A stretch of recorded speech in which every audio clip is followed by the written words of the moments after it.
Yo, welcome back again today, guys. So today we're going to be talking about a couple stories. The first story we're going to talk about is Stevie Wonder. Now, if you don't know who Stevie Wonder is, which you probably should, but who knows who's watching, you could be like super duper young. But Stevie Wonder is a legendary African-American singer. He was very popular in probably, I would say, like the 60s, 70s, and 80s.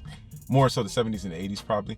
And he's like a staple in the African American community. He's one of the legendary singers, some would argue maybe the best of all time.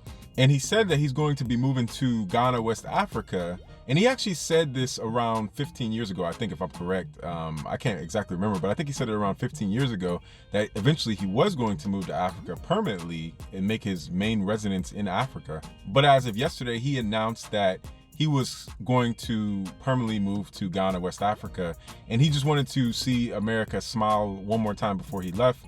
And this was all said while he was being interviewed by Oprah Winfrey. And he actually originally said this because he's basically sick of the injustice and things that go on in America, the whole racial wars and people fighting against each other. He's sick of all that. And he doesn't want his grandkids to be raised in a country that they have to be judged off of how they look, or be stereotyped off of stereotypes that have been built up over the past couple hundred years as far as African Americans in America, and not just in America, really in the whole world, unfortunately. So he said he doesn't want his grandchildren to go through those type of things. He wants them to grow up in a place where they feel comfortable. And I know some people, they always ask this question, or they always think this question, I guess, as a rebuttal, to say that if you go to a place where everybody looks like you, it doesn't necessarily mean that your life will improve or things will get better. And to a certain extent, yeah, that's true. Like, there's crime everywhere, there's hatred everywhere. You could put a group of people that are in a different country with a whole bunch of different group of people. There's going to be crime, there's going to be hate, there's going to be disagreements, and everybody's not going to agree on everything. But you could also put people in a country where a majority of their people look like them, such as Japan, right? And there's always going to be crime. There's always going to be disagreements, because we're humans at the end of the day. And just because you belong to a group or a family of people in this world that you have been classified as, doesn't mean that you're not going to have disagreements. So I don't really necessarily think that people that are getting mad at the situation, or every time somebody wants to leave a certain country and go somewhere else, they're like, oh, why you want to leave this country, or this country's so great, and this is blah, this, blah, that. But there's something that goes beyond fighting and goes beyond how much money a country has or how much money it doesn't have or whatever it is, right? Outside of materialistic things, there's something that's deeper, which is to belong, right? Or to like maybe not have to go through or explain yourself culturally every time you go through something. So it's really interesting that he's finally about to make this move back to Africa. We'll wait and see if he does actually move back to Africa. But I mean, I'm not mad at him for doing it. I'm not saying that you have to leave, but I'm not saying that I don't understand, because I remember the first time I ever left America and I went to Jamaica and I went to the Bahamas. I can't explain how good it felt to be around all people that were black. Like, I couldn't explain it. You gotta realize that when you grow up in a place that is so multicultural, because I know a lot of people watch me from all over the world. When you grow up in a place that's so multicultural, different races, different ethnicities within those races, and different like cultures within those ethnicities and races in different regions, you never really feel, especially when you grow up in a country that is not like everybody looks like you, everybody's that is a professional player looks like you, everybody that's in the government looks like you, regardless of how good or how bad that country is, there's still a sense of, hey, like, I could do this too, or this is my community. But when you grow up in a place where it's so many diversity of so many people, which is a good thing, I'm not saying it's a bad thing, but also there's usually in a lot of those type of countries only one group of people or a couple group of people running the country and running the major things that happen within that country. And I think that's more so what he's talking about as far as the mentality and how you feel when you wake up. It doesn't mean you're not going to have drama with another black person, right, or whatever, but just to understand that, you get put first, or at least people that look like you get put first before other people, and people value how you look more than other places because you're in a country full of people that look just like you or are very similar to you, right? This is just common things in the human family in general. It's been happening for thousands of years. It's not just a black people thing. Asian people do it too. White people do it too, right? Like every group of people do it. They have a certain land in this world that they claim, and at the time, whatever time period it is, it changes throughout time, and they're like, yo, this is a big area where people look like me, where people think more so like me, right? I mean, let's look at China, let's look at Japan. These are perfect examples of these situations, right? And no one meets them with backlash when they say, hey, I want to go back to Japan because I'm Japanese, even if I grew up in America my whole life. Nobody meets them with that backlash.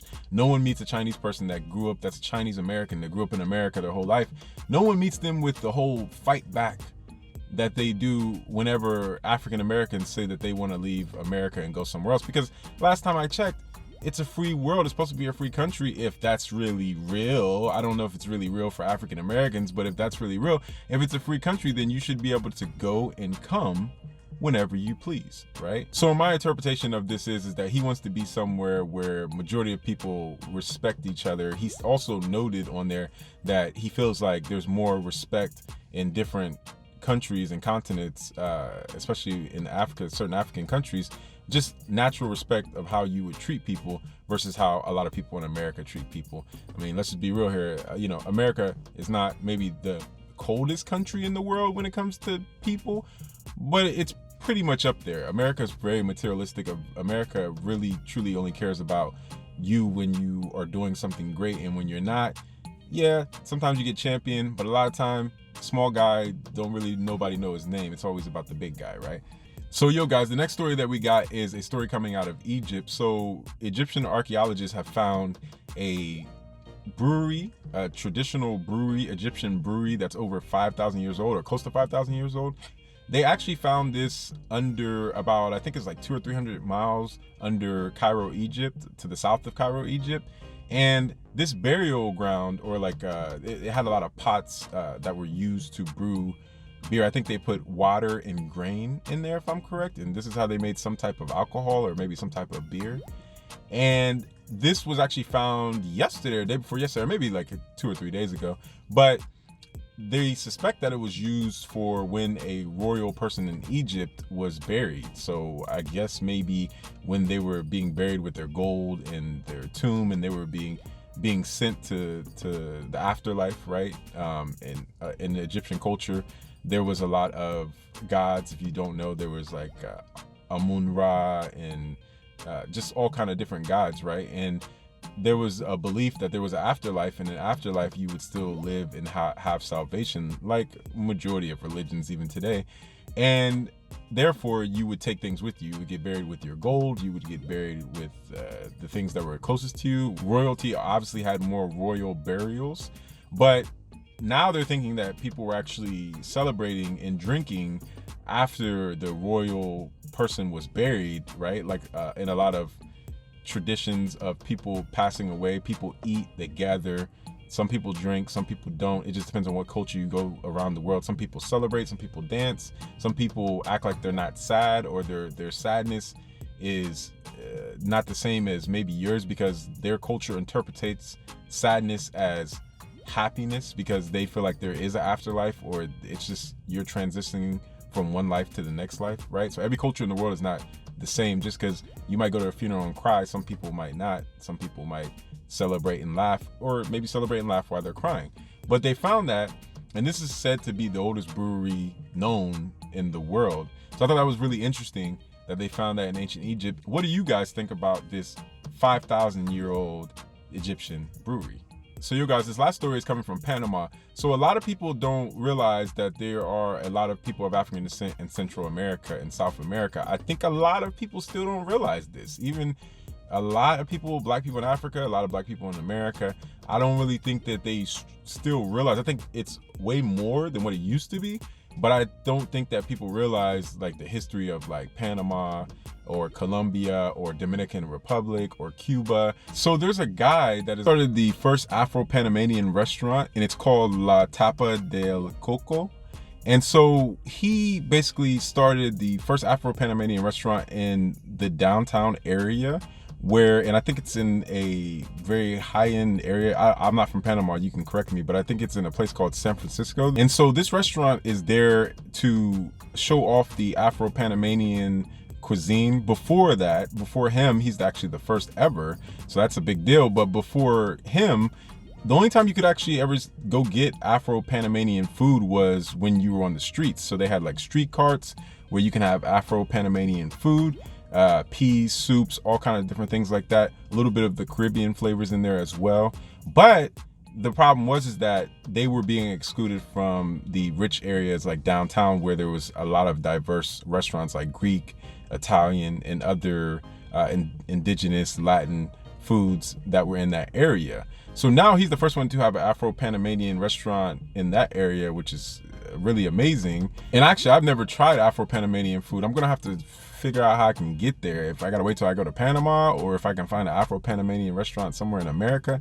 But that's actually pretty dope. And there's gonna be a heavy use of coconut, which is interesting because if you are in eastern part of Africa, East Africa, a lot of in Kenya, I know there's a lot of coconut that is used in like the bases of dishes, and maybe throughout the rest of Africa, and maybe even different parts of East Africa. But I thought that was really interesting because if somebody comes from Kenya, they might actually really love Afro-Panamanian food if the basis of a lot of it is coconut. So this brother is the first one to ever have a Afro-Panamanian restaurant in such a high-end area, and he wants to compete against Italian food and Greek food and sort of make Afro-Panamanian food the normal and more of a high-scale experience versus just street carts, which he has no problem with. He loves that.